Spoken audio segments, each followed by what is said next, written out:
जय सिया राम सभी को। आखिरकार वो घड़ी आ ही गई जिसका हमें बेसब्री से इंतजार था। आखिरकार वो दिन आ ही गया जब राम जी का राज्याभिषेक होना है। आज हम आपको वाल्मीकि रामायण के अयोध्या कांड के अध्याय 7 की कहानी सुनाएंगे। रानी कैकेयी के पास एक दासी थी जो उसके मायके से आई हुई थी। वह सदा कैकेयी के साथ रहा करती थी। उसका जन्म कहाँ हुआ था, उसका देश और माता पिता कौन थे, इसका पता किसी को नहीं था। अभिषेक से एक दिन पहले वह स्वेच्छा से ही कैकेयी के चंद्रमा के समान कांतिमान महल की छत पर जा चढ़ी। उस दासी का नाम मंत्रा था। उसने उस महल की छत पर देखा अयोध्या की सड़कों पर छिड़काव किया गया है और सारी पुरी में यत्र तत्र खिले हुए कमल और उत्पल बिखेरे गए हैं। सब और बहुमूल्य पताकाएं फहरा रही हैं। ध्वजाओं से इस पुरी की अपूर्व शोभा हो रही है। राजमार्गों पर चंदन मिश्रित जल का छिड़काव किया गया है तथा अयोध्यापुरी के सब लोग उपटन लगाकर सिर के ऊपर से स्नान किए हुए हैं। श्री राम के दिए हुए माल्य और मोदक हाथ में लिए हुए श्रेष्ठ ब्राह्मण हर्षनाद कर रहे हैं।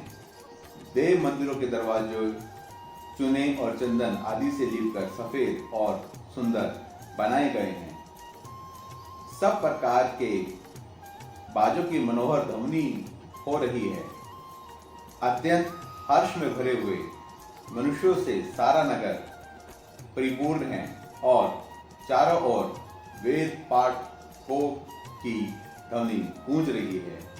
श्रेष्ठ हाथी और घोड़े हर्ष से उत्फुल्ल दिखाई देते हैं तथा गाय बैल प्रसन्न होकर राम रहे हैं। सारे नगर निवासी हर्ष जनित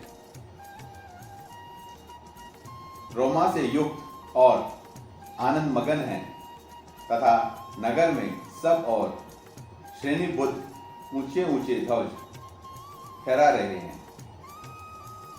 अयोध्या की ऐसी शोभा देखकर मंत्रा को बड़ा आश्चर्य हुआ।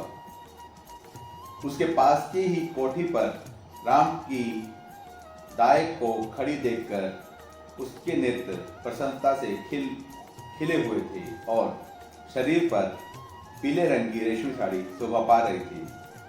उसे देखकर मंत्रा ने उससे पूछा, दाई, आज श्री राम जी की माता अपने किसी अभिष्ट मनोरथ के साधन में तत्पर हो अत्यंत हर्ष में भरकर लोगों को धन क्यों बांट रही है? आज यहाँ की सभी मनुष्यों को इतनी अधिक प्रसन्नता क्यों है? इसका कारण मुझे बताओ। आज महाराज दशरथ अत्यंत प्रसन्न होकर कौन सा कर्म कराएंगे? श्री राम की दाई जो हाथ से फूली नहीं समाती थी, उसने कुब्जा के पूछने पर बड़े आनंद के साथ उसे बताया, कुब्जे,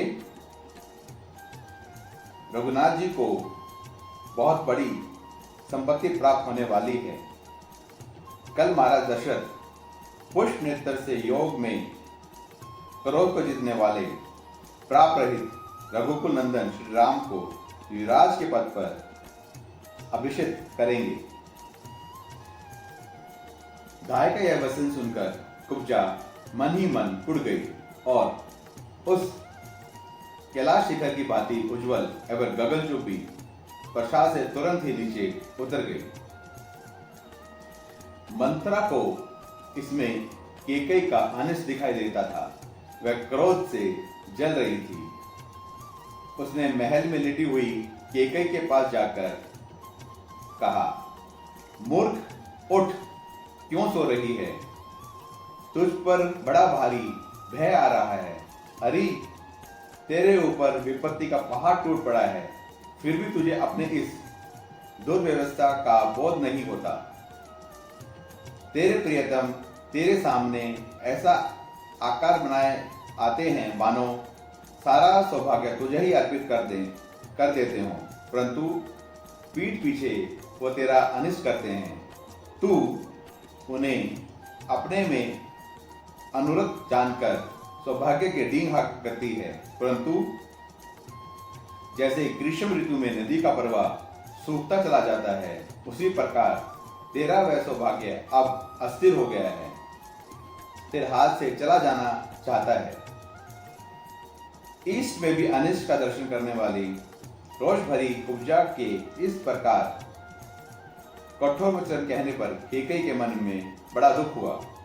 उस समय केके राजकुमारी ने कुब्जा से कहा, मंथरे, कोई अमंगल की बात तो नहीं हो गई, क्योंकि तेरे मुख पर विषाद छा रहा है और तू मुझे बहुत दुखी दिखाई देती है। मंत्रा बातचीत करने में बड़ी कुशल थी। वह केके के मीठे वचन सुनकर और भी खिन्न हो गई। उसके प्रति अपना हितोषिता प्रकट करते हुए कुपित हो उठी और केके के मन में श्री राम के प्रति भेदभाव और विषाद उत्पन्न करती हुई इस प्रकार बोली, देवी, तुम्हारे सौभाग्य के महान विनाश का कार्य आरंभ हो गया है, जिसका कोई प्रतिकार नहीं है। कल महाराज दशरथ श्री राम को युवराज के पद पर अभिषेक कर देंगे। यह समाचार पाकर मैं दुख और शोक से व्याकुल हो आगाध भय के समुद्र में डूब गई हूँ। चिंता की आग मानो उससे जली जा रही हूँ और तुम्हारे हित की बात बताने के लिए यहाँ आई हूँ। केकई नंदिनी, यदि तुम पर कोई दुख आया तो उससे मुझे भी बड़े भारी दुख में पड़ना होगा। तुम्हारी उन्नति से ही मेरी उन्नति है, इसमें संशय नहीं है। देवी, तुम राजाओं के कुल में उत्पन्न हुई हो और एक महाराज की महारानी हो, फिर भी राजधर्म की उग्रता को कैसे नहीं समझ पा रही? तुम्हारे स्वामी धर्म की बातें तो बहुत करते हैं, परंतु हैं बड़े शठ।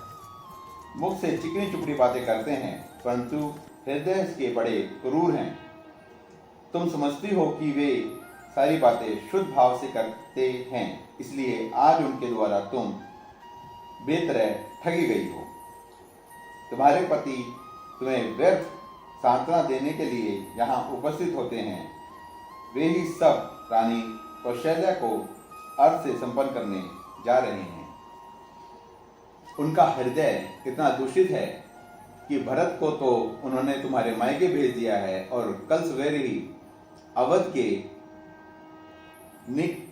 निकटक राज्य पर वे श्री राम का अभिषेक कर देंगे। बोले, बाले, जैसे माता हित की कामना से पुत्र का पोषण करती हैं, उसी प्रकार पति कहलाने वाले जिस व्यक्ति को तुमने पोषण किया है वह वास्तव में शत्रु निकला। जैसे कोई अज्ञानवश सर्प को अपनी गोद में लेकर उसका लालन करे, उसी प्रकार तुमने उस सर्पवृत बर्ताव करने वाले महाराज को अपने हृदय में स्थान दिया है। अब उपेक्षित शत्रु अथवा सर्प जैसे बर्ताव कर सकता है। राजा दशरथ आज पुत्र सहित तुझ केकई के प्रति वैसा ही बर्ताव किया है।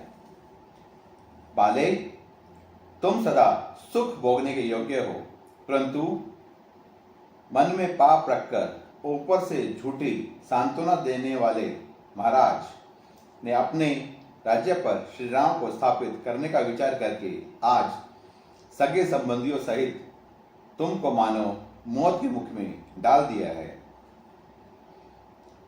केके राजकुमारी, तुम दुखजनक बात सुनकर भी मेरी ओर इस तरह देख रही हो मानो तुम्हें प्रसन्नता हो रही हो।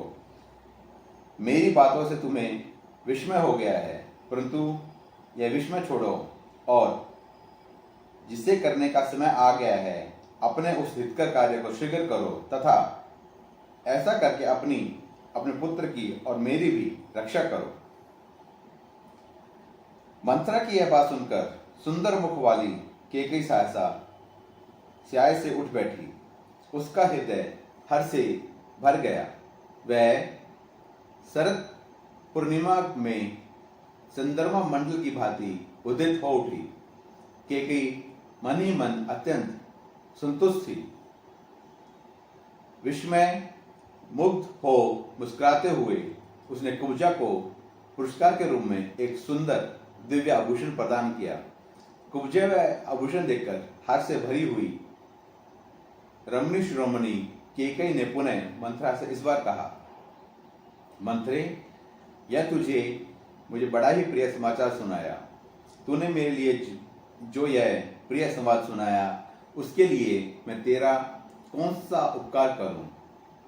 मैं भी राम और भरत में कोई भेद नहीं समझती, अतः ये जानकर कि राजा श्री राम का अभिषेक करने वाले हैं मुझे बड़ी खुशी हुई है। मंथरे, तू मुझसे प्रिय वस्तु पाने योग्य है। मेरे लिए श्री राम का अभिषेक संबंधी यह समाचार बढ़कर कोई दूसरा प्रिय और अमृत के समान मधुर वचन नहीं कहा जा सकता। ऐसी परम प्रिय बात तुमने कही है, अतः अब यह प्रिय संवाद सुनने के बाद तू कोई श्रेष्ठ वर मांग ले, मैं उसे अवश्य दूंगी। और इस प्रकार से अध्याय 7 खत्म होता है।